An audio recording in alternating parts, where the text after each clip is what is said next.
What is a company that will never get money from you again? Write in the comments what you think about this. Enjoy the show. Story 1 Planet Fitness. Been trying to cancel my membership for the past year, but insist I go in person. But when I do, they can't find my account. They eventually made this location my home gym, then say to come back in 3 days just to still not find my account. And you have to make this your home gym. That's why I can't find it. Rinse and repeat. Story 2. Apple bought an iPod towards the later run of the device, and it suddenly stopped working after a few months. It was still under warranty, but they charged me $40 to have it returned for repair. It took 2 months for it to be returned to me, and it stopped working again after having it back a week. And during the time it was gone, it had gone off the year warranty, and they wouldn't fix it. I swore I wouldn't buy from them again after having invested so much into their music infrastructure with hundreds of dollars in music purchases from iTunes. Story 3. Wayfair. They took a $200 Kia contract to furnish the border camps where 3,000 children were separated from their families and imprisoned. Their workers walked out over it. Family separation in the border camps was one of the most shameful episodes in our country's history, and I think their participation was unforgivable. Chick-fil-A stopped going there over the money they donated to anti-gay and hate groups and never really missed it or wanted to go back. The chicken is kind of sugary and gross, TBH.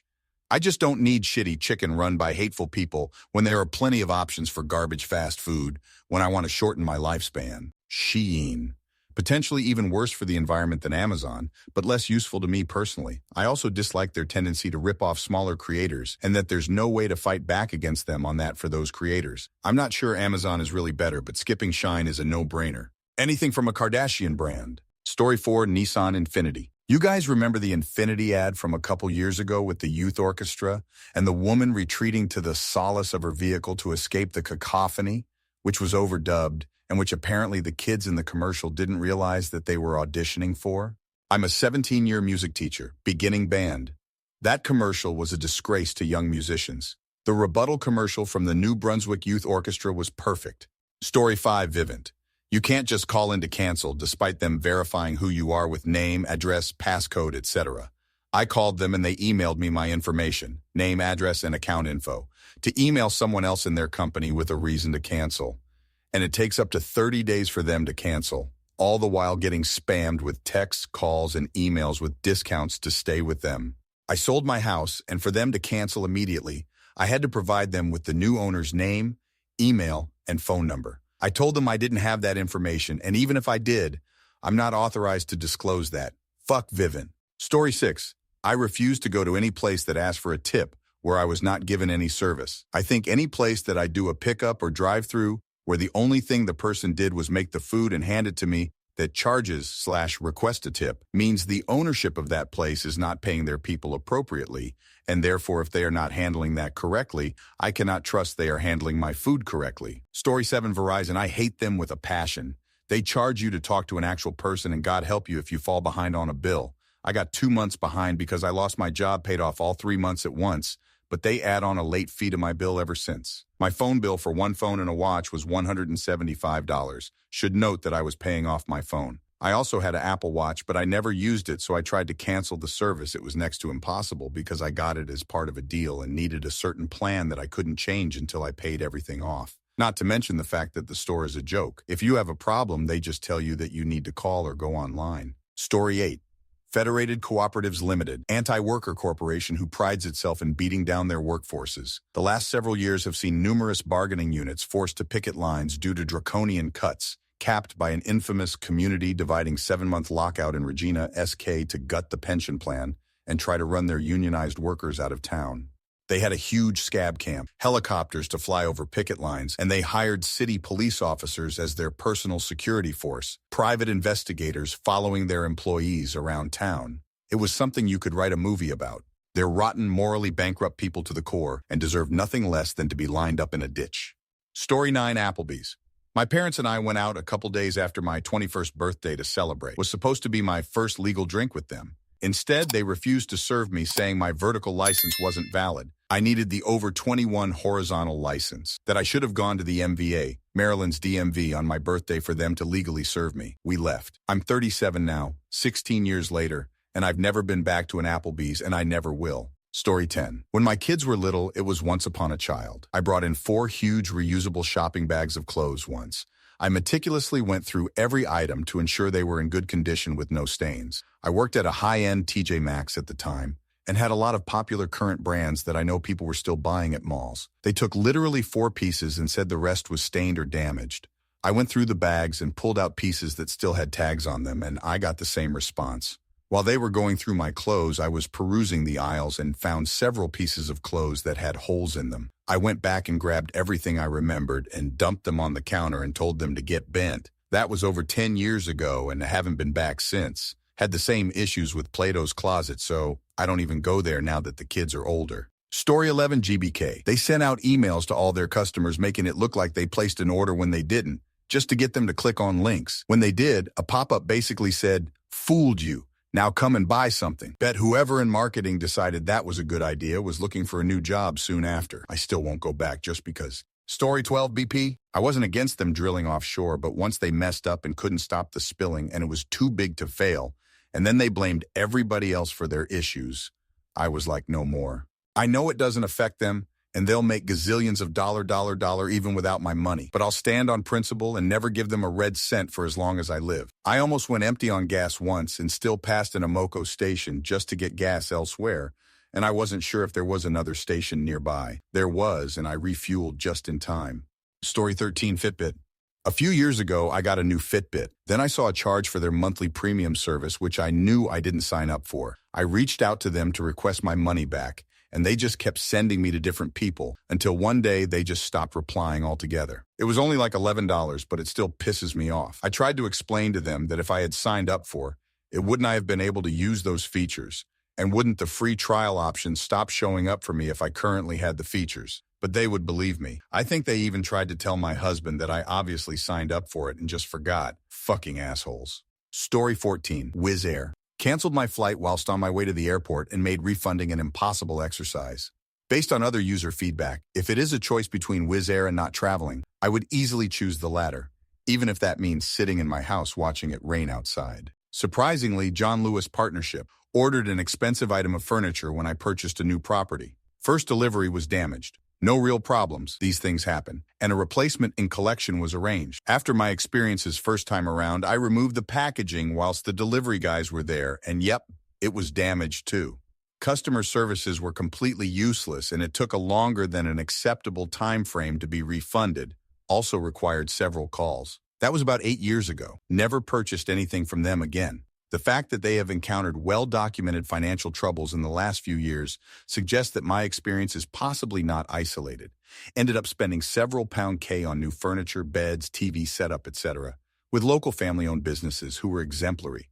Top tip, always buy from local well-established family or regional business, if you can, as the customer service aspect is usually very high. Story 15, Tuffy Auto Shops.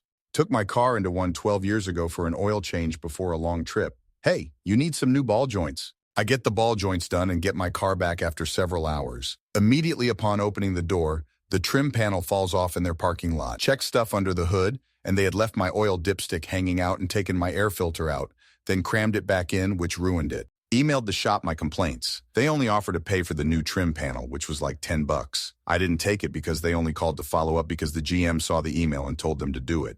Fuck Tuffy Auto Shops. ETA, Bell Tire. Took my wife's car to them 2 years ago for some suspension work. First, they put the wrong parts on so it wouldn't even start. This meant they had the car twice as long as necessary. The kicker was, the suspension issue was rear suspension.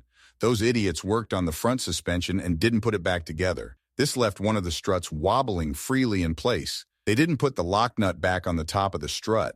We found this when doing the work to resolve the rattling sound from the front suspension. How I know they put new parts on the front is because the dates on the coil springs was 2021. We bought the car in 2017 and had not done anything with the front end suspension at that point. So yeah, fuck them too. Story 16, British Telecom. Some time ago now, we went on a 2-week holiday. When I got back, I had a bill from them. Fair enough. At this point, I'd had the bill a week, but I wouldn't have been aware of it, being, on holiday. Ordinarily, it would have been paid the moment they sent it.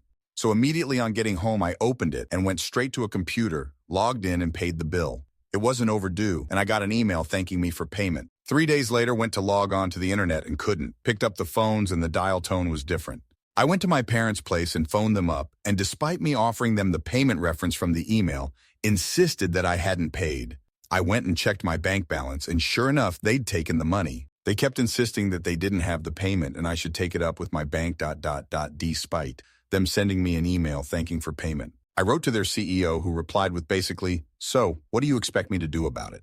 They wanted to charge me 150 quid and give me a different number, etc. I ditched them completely aside from the copper mile, and the second I could go with a provider that didn't use their copper mile, I did. I will never use anything or theirs ever again. Story 17. Okay, so not a company, but there is this fairly popular grocery store near me. I worked at a car dealership and, due to a recall, had to store some cars. This one guy complains about mold when he got his car back, actually his dad's car. The mold was from food crumbs left in the cup holder, like you can see it growing from food. Fine, whatever, we clean it. And he still gives me hella attitude when picking it up. His dad was there, and his dad literally told him to stop. I'm never going to his store again. I know it doesn't matter, but it's my small personal victory. Story 18. Samsung.